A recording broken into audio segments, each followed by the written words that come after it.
WHIVLP-FM in New Orleans. We are Radio NOLA HIV with programming. That's right, programming dedicated to human rights and social justice. WHIVFM.org. We honor independent voices.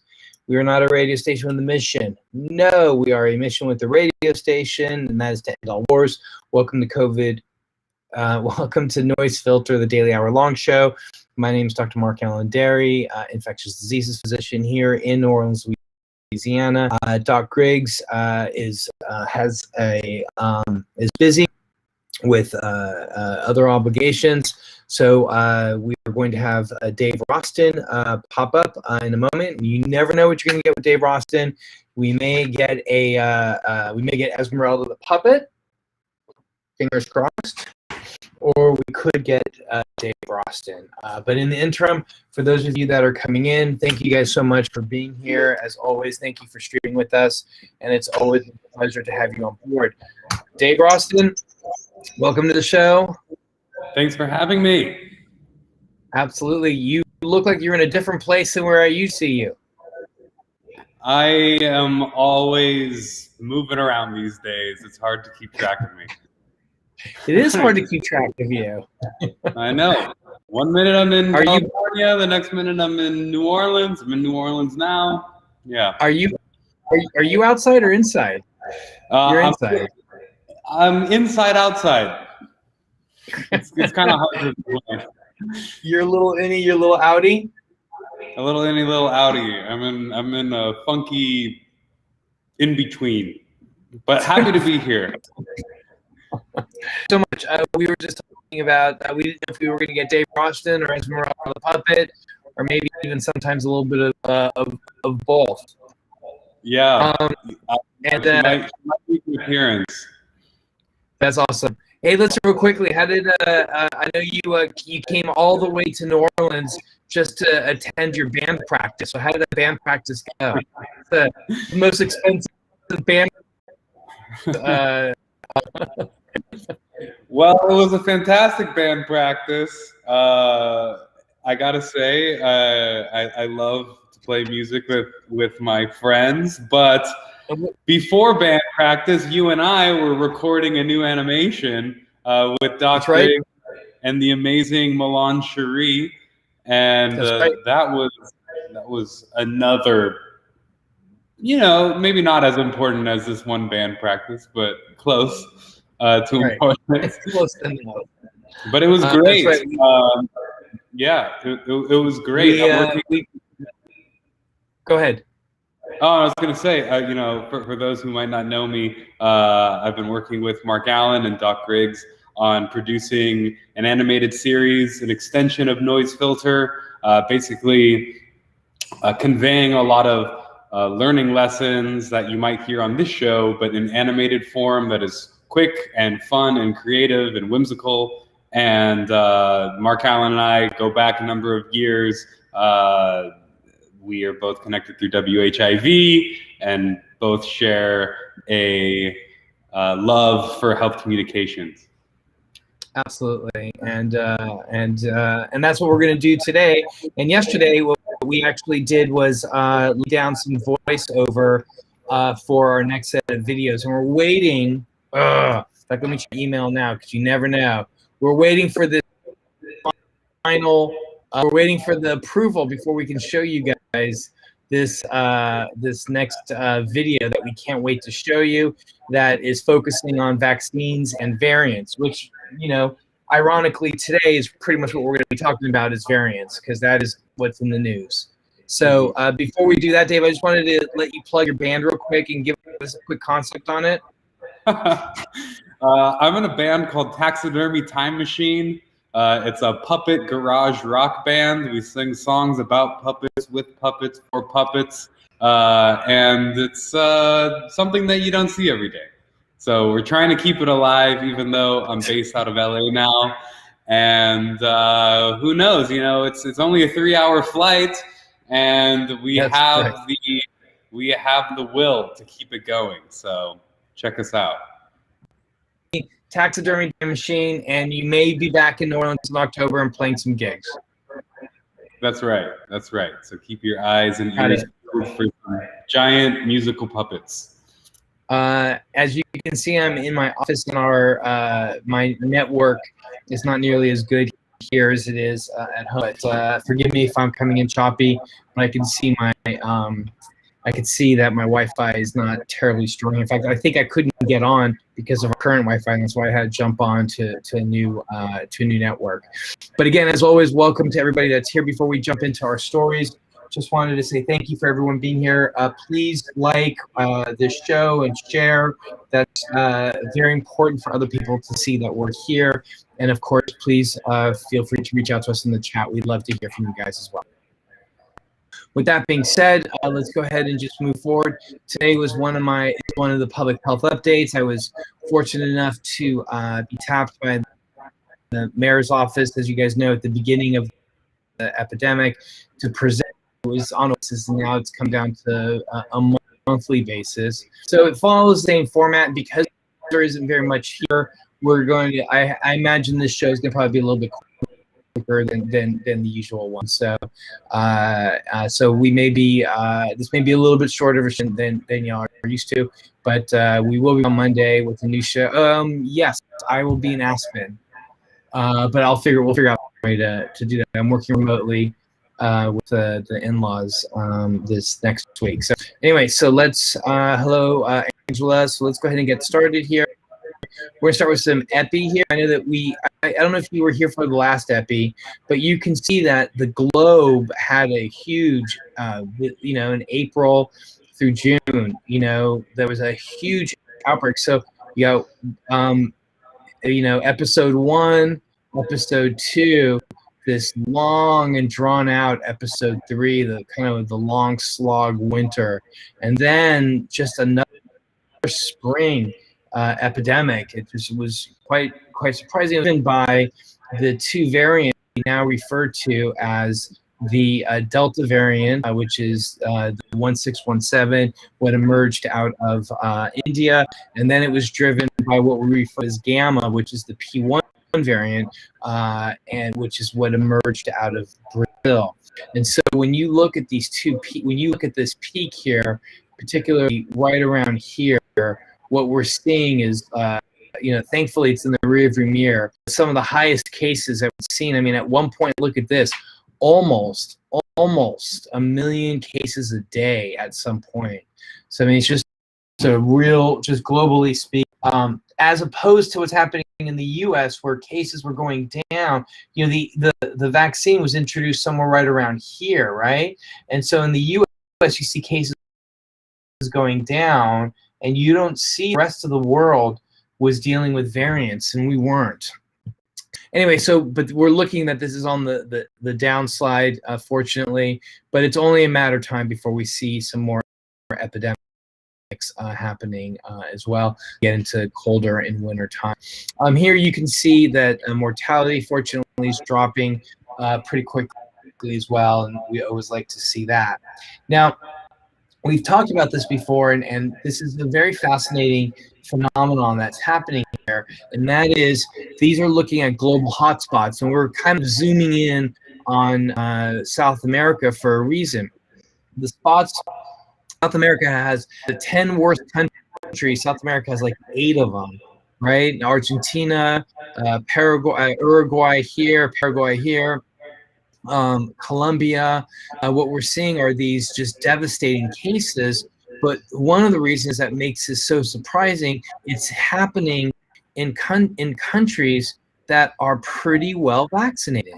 And you can see here, the darker the blue, the more vaccination. So you saw Chile and we saw Uruguay, but they're still really, really well vaccinated. And so there's 2 things that can cause that, or there's 3 really. I would love to get your feedback on that, Dave. Is that it could be that there's variants, and the variants are evading vaccine. They could be vaccines because a large part of the America is using the Chinese vaccine called the Sinopharm vaccine, and or it could be a combination of those 2, or it could be vaccinated people as well. So just kind of your thoughts on all that. Yeah, well, if you go back to the map there, another spot that's blowing up is Mongolia, and Mongolia I hear is having this epidemic or this outbreak again, although they're largely vaccinated, but they're largely vaccinated with the Chinese vaccine. So it's hard to say if that may be linked to what's going on in South America. But I think it also just goes back to just poor policy in general and mismanagement in places like Brazil. I'm looking at an article right now in Forbes that Brazil is getting the green light to host the Copa America tournament this weekend. Right. Yeah. And I think it speaks volumes to the leadership there and how it continues to be completely mismanaged. So it's only going to get worse, and it's inviting a lot of people in. It's going to be a huge super spreader event in a place that's already blowing up. So it'll be interesting to see what happens in 2 weeks from now and the numbers there, and maybe those that might be traveling there from around the world. It's hard to say, or around at least in America. Absolutely. And while we're at it, talk to us about what's happening in Japan with the Olympics. I wish I can comment, but I don't know as much about what's going on right now. So the IOC, the International Olympic Committee, is pushing for, so like Japan, the government of Japan, the people of Japan don't want to have the Olympics. But apparently the way that these contracts are made, the way these deals are negotiated, the only people who can cancel the Olympics are the IOC. And there are already people that are arriving in Japan right now. Athletes are already arriving in Japan right now. And of course, Tamika, we would love your input. We have somebody from Japan right now that's viewing us. It's Saturday morning right now in Japan. And you see Tamika Thomas, who's on she's in Japan right now. And please comment, Tamiko, if I've got this right or wrong. But my understanding, IOC is the only entity that can cancel the games, and they're not, even though there aren't going to be people viewing the games. Where the real money is apparently in TV, and that they can sell games to networks all over the world, and that apparently is where the money is. Now, but the thing is that the thing that's really insidious is that I don't think you need to have a COVID test to get to Japan as an athlete, and so you're also drawing from athletes from parts of the world that don't have the vaccine right now. So what we are going to potentially see is another massive super spreading event, or at least a super spreading event, which is going to continue to drive the variant, and that's how these variants get. And we're going to talk about that in just a moment. That's how these variants get generated. Right. Yeah, I wonder. There might not be as many, and you bring up a good point about the TV versus in person. It's like maybe there won't be as many fans in the audience. There isn't going to be any fans. No fans. Right. I know that Pfizer is attempting to vaccinate the athletes that are coming there in an attempt to stop potential outbreaks among athletes that are going there. But it's going to be interesting how they enforce that and how they get that out and timing. I'm not quite sure, but it's definitely a conundrum. Yeah, it's really it's something that's hard to consider and think about. But anyway, I also just want to answer this question from Angela: are the mRNA vaccines showing to be pretty effective against Delta and Gamma variants or not? I am going to leave that and say you're going to have to wait, because that actually is the very last slide of this deck. Is the only data that's available I actually have on these little fingertips right here. So I will have them. And you are anticipating what this I will jump back into the presentation because we'll get there. We're going to be talking about Delta specifically, because Delta is obviously in the news for very, very important reasons. So kind of jumping back into our presentation here, what we are seeing here is just to kind of acknowledge what David was saying. He was saying Mongolia is likely experiencing, the Seychelles as well. Some of these places that have the Chinese-made vaccine, which has efficacy rates of like in the high 60s, and so I think this is going to be somewhat problematic as well. So, all right, moving on. Here you can see parts of the world that have been well vaccinated, and of course we see that the U.S. As well as China. And I'm trying to, this is Mongolia right here, has been well vaccinated. And again, just some of these countries right here, it's scary. It's scary to think either there's a vaccine out there that, that is not working, or these variants are to punch, and there's vaccine evasion. So we're going to know more about what's happening again and again. It's really important. The story, what to happen to the U.S. is going to be a function of what pans out here and what pans out here. We have to watch those parts of the world. We have to watch very carefully because we are eventually going to see some of that stuff here, and hopefully we've learned our lesson in preparation and making sure that as people are prepped for the onset of these variants. But we do have this Delta variant here in the U.S., and we'll talk about that in a moment. But what we do see here is that this is the number of vaccines given, and China is just far and away with 800 million, largest country in the world, followed by India, which is following at 200 million, and then the U.S. Here. So pretty impressive. Look at this statistic, David. 2.26 billion doses have been administered. Rate of 34, so let's just say 35 million doses a day. Can you believe that 35 million doses a day are being distributed? That is, I just have a hard time wrapping my head around that. Just the machinations of 35 million doses being given a day for a disease process that's only 15 months old, that was unknown prior to this, and vaccines that just haven't existed yet. So no, I just think it's really impressive. I think it kind of goes back to global cooperation around this, and that's probably just going to continue, if not go up, as we see the U.S. exporting more vaccines around the world, as it's starting to slow down in the U.S. And we talked about it a little bit last week, but how the difference of culture here in the U.S. versus in other countries, where people here are skeptical or hesitant to get the vaccine and they're not getting it, largely around the U.S. And in other countries, they are just so eager to get it and understand the urgency of the vaccine and how those vaccines are definitely going to be going to use. I saw that 60 million J&J vaccines are going to be like expired and possibly not being able to be used. But the FDA confirmed that. Yeah, there's an update on it. Oh, what's going on? The FDA and the CDC are likely going to give a 6-week extension on that. Okay. So, but they're going to expire in 6 weeks. Okay, yeah, so they have to be used. 60 million. So they have to be used, and what we need to be seeing is we need to get these vaccines out to as many people as possible. Following up on what Angela is saying, yeah, we do need global cooperation. We need to, and there's the news we're seeing that Biden is promising 100 billion and this and that.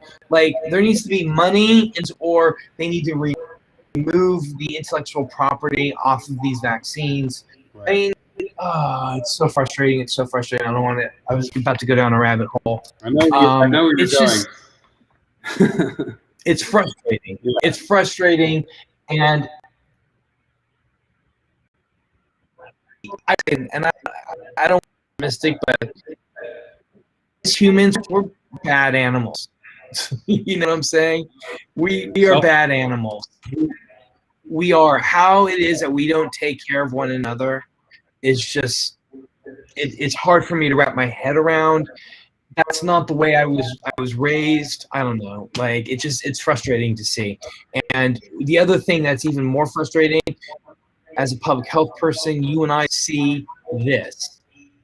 And that is, if we don't do something now, we're going to get something later. And we've been doing this since the onset of this pandemic. Mm-hmm. Mm-hmm. Yeah, and it's the low-income countries that are getting hit the hardest in this, and that have been hit, throughout the entire pandemic, that are going to continue to be hit as long as they're not vaccinated, and are facing some of these more infectious variants like we're seeing in India. I think, like at least when it was starting to get really bad in India, like maybe close to a month ago, and only like 2% of the population was vaccinated, and you have them facing a much higher infectious variant than we were at like a year ago.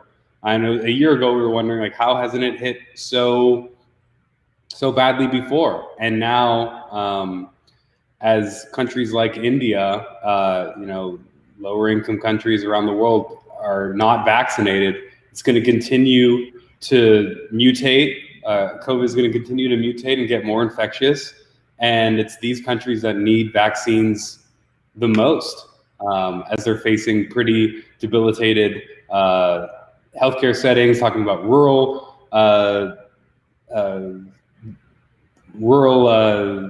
populations that are unable to get effective treatment. This is where we're seeing that in the U.S., but we're also seeing that all over the world still. So, yeah. Absolutely, and again, this is where a rising tide lifts all boats. Really, that analogy and metaphor really works really well. But shifting our attention to a local, or at least a U.S. Cases, we are at 34,276,819. This is surely a huge undercount. Deaths, 614,054, also a huge undercount. Number of cases were, kind of staying steady in this, 10 to 15,000 range. So we added almost 15,000 in the last 24 hours and 424 deaths. And here we can see is, obviously we had our big outbreak as well. The winter that was coming down, and it was really rapidly coming down. This was all vaccine. This was like getting the elderly, kind of protecting the elderly, and you could see wiped out. Those cases just went down so dramatically. And then it looked like we saw something here, and I thought for sure we were going to see an uptick like it was happening for the rest of the globe, but you can see it's still crashing as well. And again, you got 42% that are fully vaccinated, 52% with just one dose. So you can see that even though testing has gone down, hospitalizations have really gone down, and so have deaths. So here in the U.S., I look at this and I have one word to say: vaccines work. Yeah, it's right. That's two words. I was thinking in my head, vaccines work. I'm like, I wonder how it's gonna come to this. I was gonna go with this vaccines. I was gonna say vaccines, and then I was like, nah, I gotta really double down. And I hope it doesn't mention that I said one word. So vaccines work, and when you look at this right here, that's the only thing that's the only thing you can attribute it to. Those mRNA vaccines are so effective and so good at what they do. And you brought it up a little bit a while ago, and I'm curious how it's going to come as we approach wintertime, as folks are inside. We saw that huge spike in the graph there. We're going to talk about it. I'm going to talk about it in depth in about 15 minutes. Okay, great. Because here's what's happening. Delta variant and fall in New Orleans, all the festivals that should have happened in spring. Mm-hmm. This is a perfect storm, at least for here in I'll get to that in a second. Real quickly, Debbie and I went to elementary school, certainly junior high and high school. You were right, we are supposed to take care of each other, but how is it that it's against the law to drink and drive for the safety of others, but people can't get a shot in the. It's a good point, Debbie.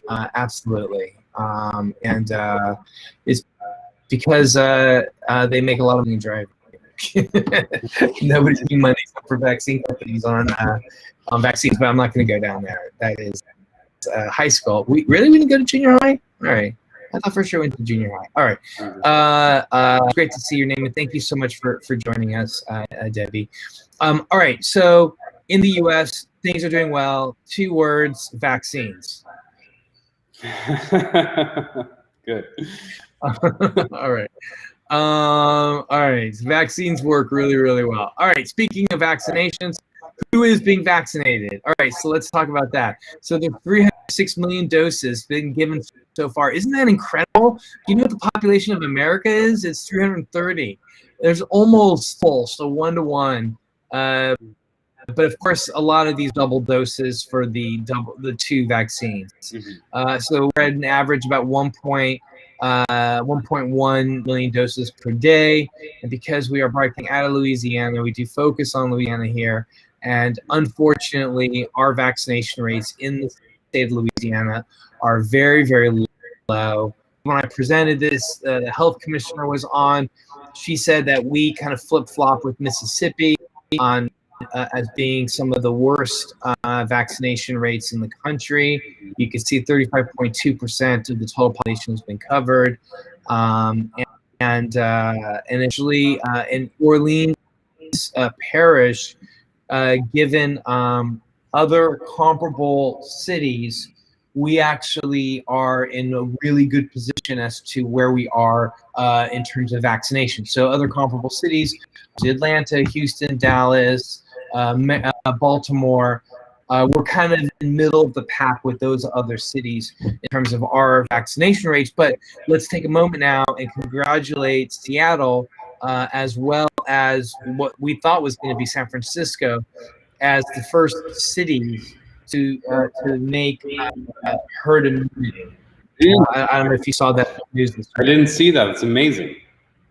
Yeah, Seattle, I think they got to 90%, and I think San Francisco, no, I'm sorry, 70%. So they got to 70%, and San Francisco is close by as well. So that's great news, and of course, very happy to see it. You know, I think really quick. I think it speaks. You know, you see a lot of graphs between folks that are higher vaccinated states and cities that voted blue versus voted red. In the divide in the country. And, you know, New Orleans had a very strong vaccination rollout, like really efficient from the get-go. It was much harder to get vaccines, you know, where I was in Los Angeles. There was definitely a long waiting period, and people were, it was really tough. You had to wait. I didn't get my shot until like mid-April, late April.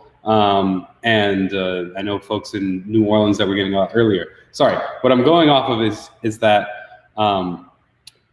New Orleans has voted largely blue in the 2020 and the 2016 elections. I know that in the 2016 elections, it was close to like 80% that voted for Hillary versus Donald Trump.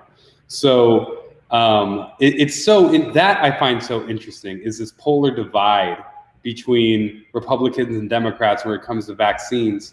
And I think largely it's too of how Trump really could have had a large role in this, in promoting vaccines.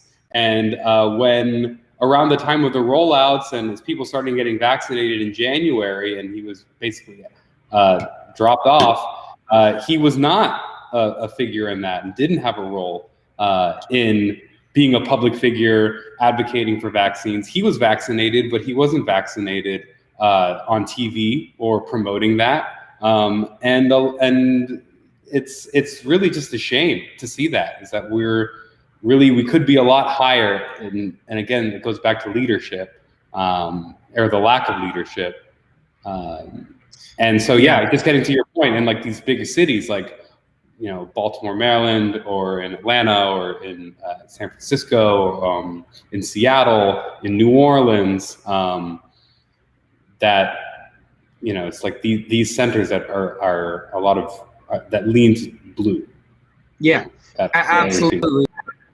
And, you know, and one that I thought, you know, that I wanted to put a bug in your ear as we're working on animations, David, we, you know, I think we would really challenge ourselves if we created an animation that looked at hesitancy, but from, you know, but kind of really speaking specifically to the group of people that you were referring to, specifically reaching out to these more rural minded or more kind of small c conservative minded individuals, and I think that what we should do is animate like people like Chris Christie, who was pro-vaccine, you know, and other conservative figures.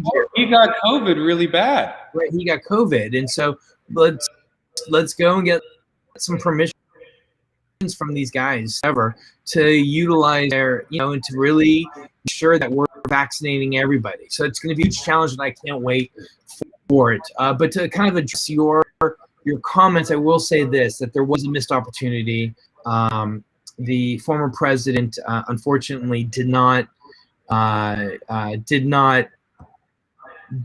do what I would have wanted him to do at the time. But to be quite frank, he didn't do anything with COVID throughout the whole pandemic. So are we really surprised that he was going to allow an opportunity like this to go by? No, I'm not surprised whatsoever. And it's really a shame. Excuse me, more than anything else. But I love this next slide. David, look at this. Like, I look at this and I have like 2 words, right? This means going up, and these are cases going down. So say it with me: vaccines work, right? Like it's unbelievable. So again, this is vaccine uptake US, and these are cases falling in the US. I mean, there's obviously it's unbelievable. I look at something like this and I'm really blown away by it. And then you can see here in Louisiana, it's not unlike that as well. As vaccines went up, cases went down, and are kind of steady in Louisiana as well. And in Louisiana, you can see our cases are steady. Tests are more or less down but steady. Hospitalizations so have deaths, and you can see that we haven't even reached the elusive 40% for full vaccinations. In terms of our numbers, 7.2 per 100,000, 0.97 infection rate, and test positivity of 2.9. These are great numbers for the state. It's looking really awesome.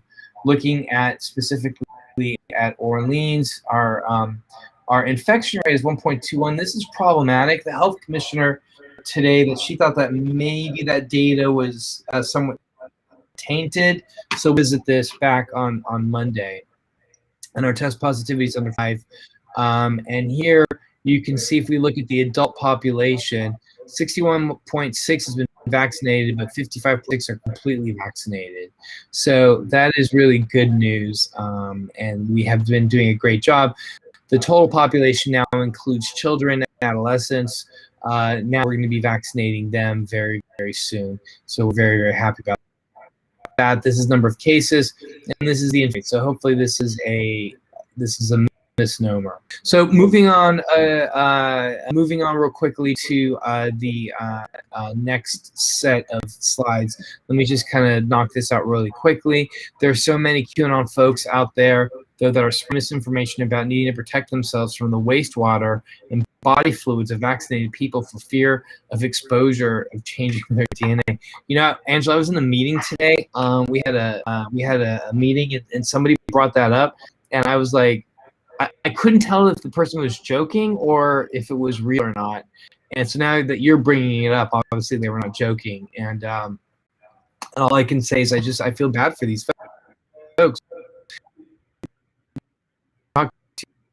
Like, I wish we had a phone to talk to these folks that believe this stuff. I don't know if information would do it. Our tool, I wish we could talk to them. Yeah, I think those folks are too hard to reach. You know, it's really hard. I was thinking in my head in reading that line right there. It's like we're living in a different world. Yeah. And it's really tough to meet folks. It's like they need to have more of an emotional experience, personal experience to change their minds. Right.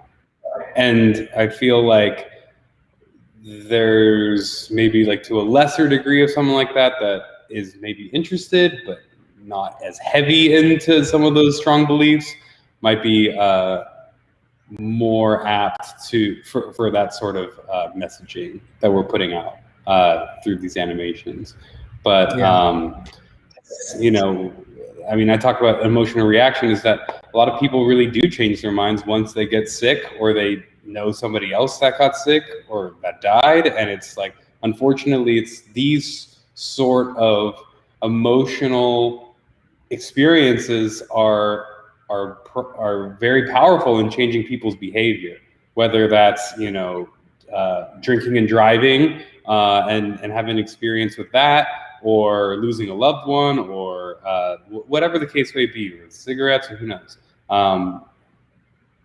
I'm going a little bit off topic with vaccines, but in a sense of there's only sometimes you just need to think about what the target audience is and who is like most apt for this sort of messaging that we're putting out.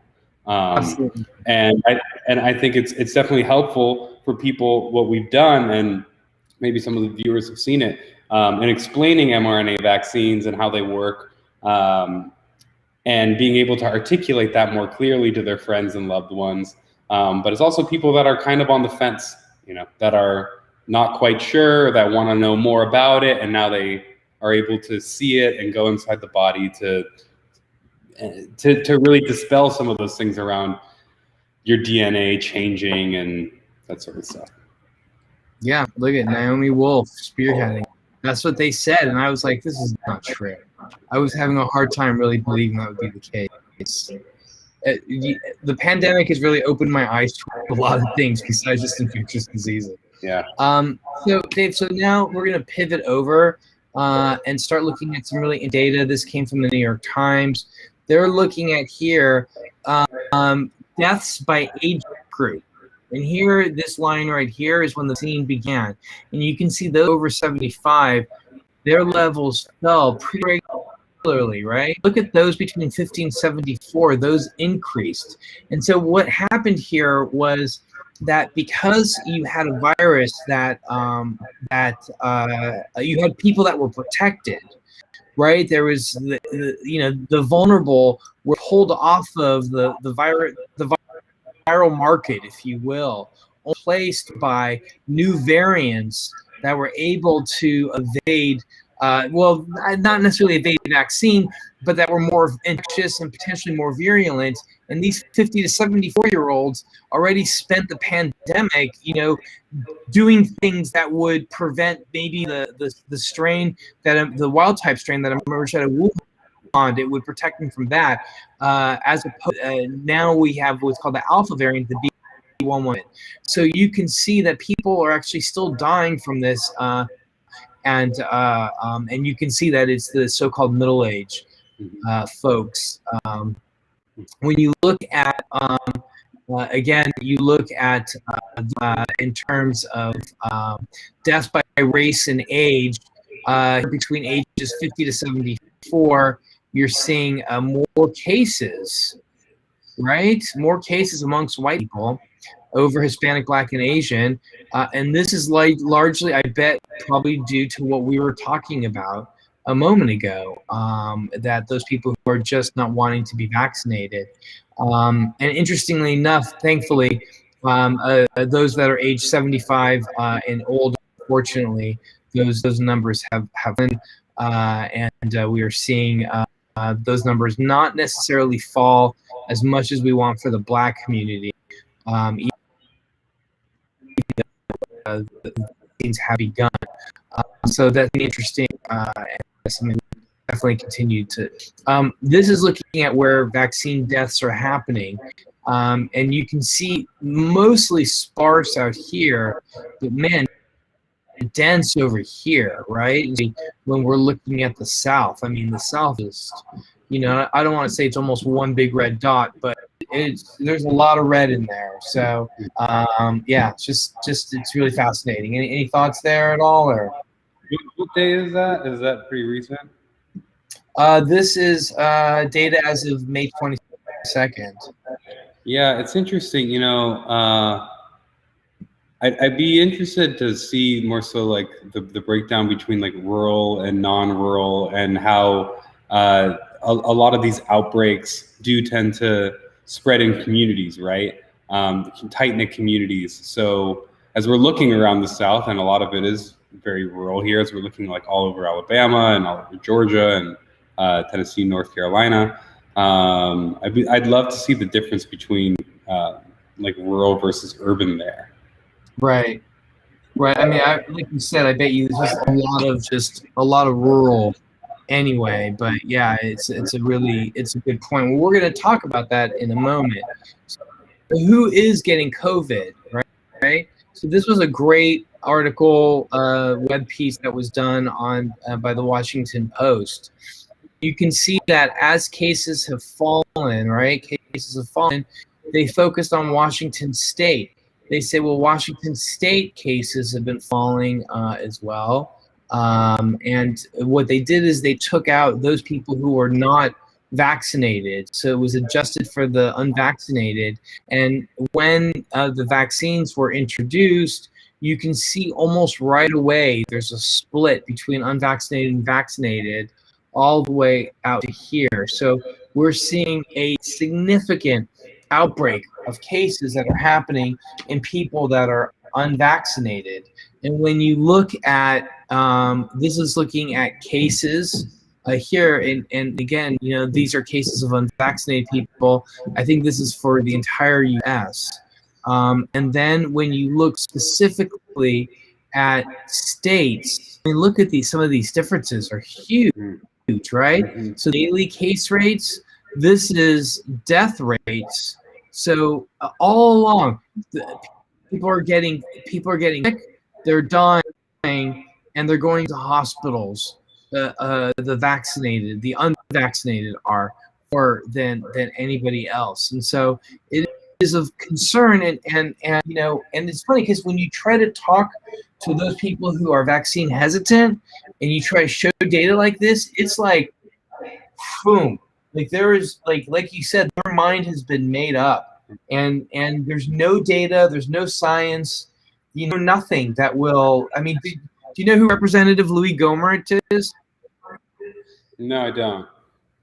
Representative Louis Gohmert is I think he's a rep of Texas, and he asked this week some NASA officials at a congressional hearing that were talking about climate change. And they were saying that that the Earth is slightly off of its orbit because of I'm sorry, not Earth, the Moon. The Moon has been slightly shifted off of its orbit because of climate change. And he asked the scientists, is it possible for NASA to try to get the Moon to get back on orbit again? And so I mentioned that because science is not a strong point for some folks. And I'm not trying to make fun of people. I'm not. I really am not. Those that are conservatively minded just have a very non-nuanced look at the world. And it was like, but the thing that's weird about it is that, like, at one point they wanted to call it the Trump vaccine.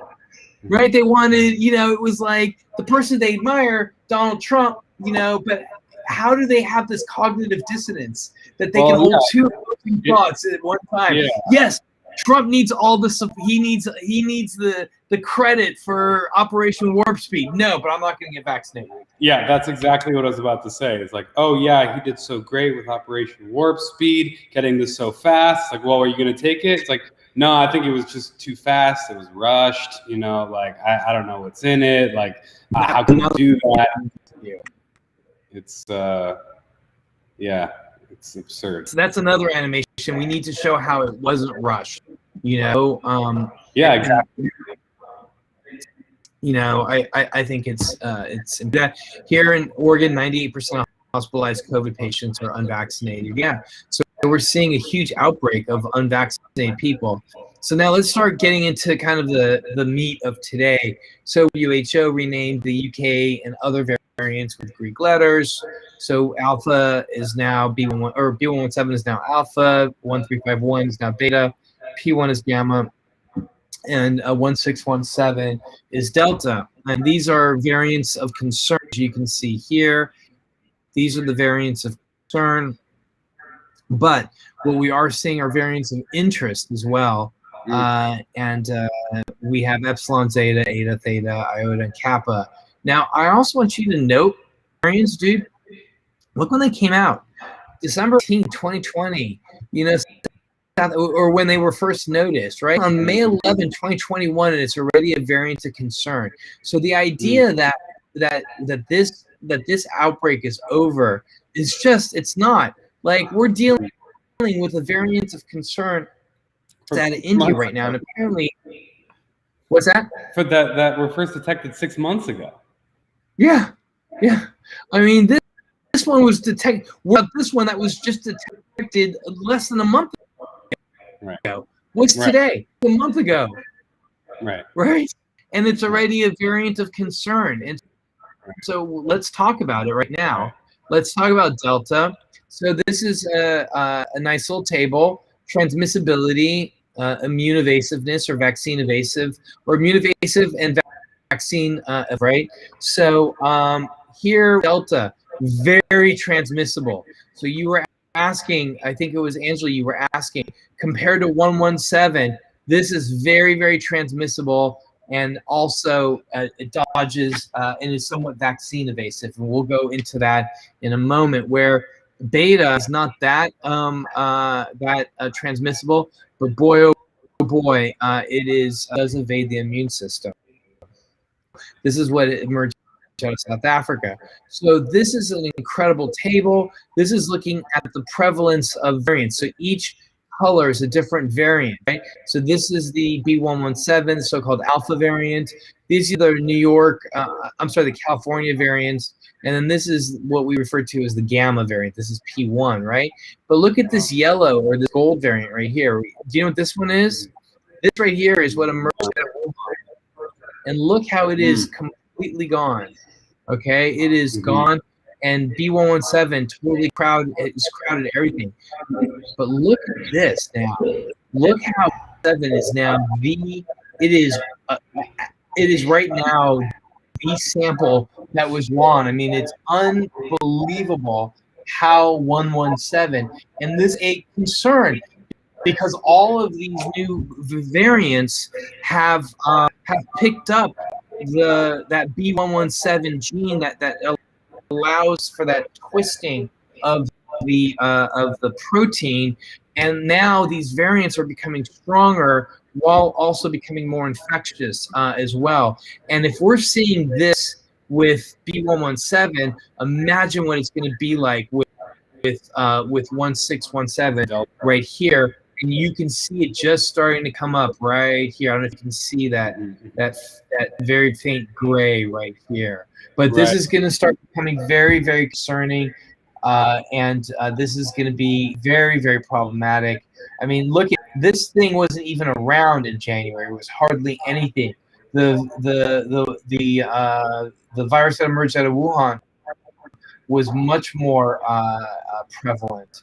But look how over a couple months, look how it has taken over, including this incredible spike right here. So just something for us to look at and be concerned about. So, you know, we have these alpha and beta and gamma variants. We'll go through that. I do want to talk about this Delta variant. It's 6% prevalent in the US, 60% more transmissible, and there's some consideration that it may be more virulent as well. This is the CDC looking at variants, and we're guesstimating right now is that 1 right here, the so-called Delta, is about 6%. You can see kind of right around here. It accounts for 6% of the total in the U.S. Here, I just pulled an article out looking at Fauci and Prime Minister Boris Johnson begging people to get vaccinated. Why is and of course Dr. Fauci is concerned about the Delta. Why is President Johnson concerned? Well, he's had the UK on pretty much a strict lockdown since I think April or so. And you can see it really worked. It really brought down cases, or I guess even longer than April, but it really brought down cases. But look what's happening now. It's cases are going back up again now after being very stable. And so it's supposed to open up on June 21st. And you can see only 43% are fully vaccinated. So there is concern about what's happening in the UK right now. And cases are going up as well. So that is of huge concern. But probably the most important slide, I think this is my last slide too, is looking at the vaccine for BioNTech and AstraZeneca. So Angela, you asked about this. So the BioNTech, or the Pfizer vaccine, rather, the mRNA, was 88% effective against symptomatic disease from the Delta variant, right? Compared to 93% for the Alpha. 2 doses of the AstraZeneca gave you 60% against 1617. So that's a concern. People who had AstraZeneca, 40% of them are going to be vulnerable, right? But look at this. Both vaccines were 33% effective against symptomatic disease for the Delta variant with just 1 dose of the vaccine. So there's a real problem for people who got 1 dose of the vaccine that there could potentially still have symptomatic COVID with this new so-called Delta variant. So Delta is an issue. We know it. We were talking at the top of the hour, David, about how there is this convergence that's going to happen. Obviously, we're going to see an uptick here in the South because we live indoors during the summer because it's so because hot out. So we're going to be transmitting a bit there. But once the fall hits and we start getting people from different parts of the state or even outside of the state, they're in New Orleans, festivals, it is going to be a problem. Fortunately, I'm very, very proud to be one of the people putting together a variance lab. So Norris will have its own variance lab. We're doing that with Dr. Trivia Frazier, as well as a collaboration between LSU and Ochsner. So we will likely have, the ability to kind of, gauge where we are. But I am, as of right now, things are good. People who are vaccinated are safe. I'd say still continue to only be amongst other vaccinated people. Avoid groups, even large groups outdoors. But we don't know what's going to happen with Delta. And moving forward, what's very likely going to happen is that virus is going to be forced to find communities that are unvaccinated, and it's going to infect them significantly. So we're going to see rural America and also people who are vaccine hesitant. We're going to see outbreaks in those communities, and it's going to be hard to watch. Scary. It's really scary. Here, comments is I heard that there's theories of increasing protection by combining vaccines. And then not only that, Angela, they're also talking about in Canada to do 1 mRNA vaccine and then like 1 AstraZeneca or something. But yes, they are combining they're mixing and matching. They're mixing vaccines and they're finding really good protection. Interesting. So, yep. So that's that's what I got, David. So we have a few minutes left. Any last minutes, or does Esmeralda have any thoughts about any of this? Esmeralda's down. Esmeralda's unfortunately out on the town right now. But I'm sure she would. It's only 5 o'clock, so she's probably a little. She's been out since last night. So. Yeah. Esmeralda is a friend of mine. who's a puppet who's been on the show. She likes to refer to your body as a bar and COVID as someone who's not allowed in the bar. So if you get vaccinated, that's like your security system that keeps the bad guy out of the bar who always causes trouble. Right. Right. So, anywho, I'm just curious. Oh, go ahead. I said, did Esmeralda get vaccinated? And what was that like? Yeah, she got vaccinated. She did the Shots for Shots program at Kermit Ruffin's bar. She and him have a lot in common. Anyways, have a lot of shared interests. Oh yeah, she is enjoying LA. She's with me here. Oh, that's so sweet. Oh, yeah. Esmeralda is she's trying to be an influencer now in LA. She's cleaning up her act. She's gonna start a lifestyle brand called Ick. So be on the lookout for that. And so yeah, I think it's we got to be creative in how we reach people, and I think that what we're doing, I just encourage folks to stay tuned with these animations that we're putting out, and hopefully early next week we'll have the next animation about variants, which we started working on months ago. We were ahead of a curve, and now it's forefront in mainstream consciousness of what's going around, and I think it does a great way of explaining it in a way that is easily digestible. And so that's it. Thanks for having me on the show, Mark Allen. It's always great to be here, and thanks everybody for tuning in, and be smart, stay safe.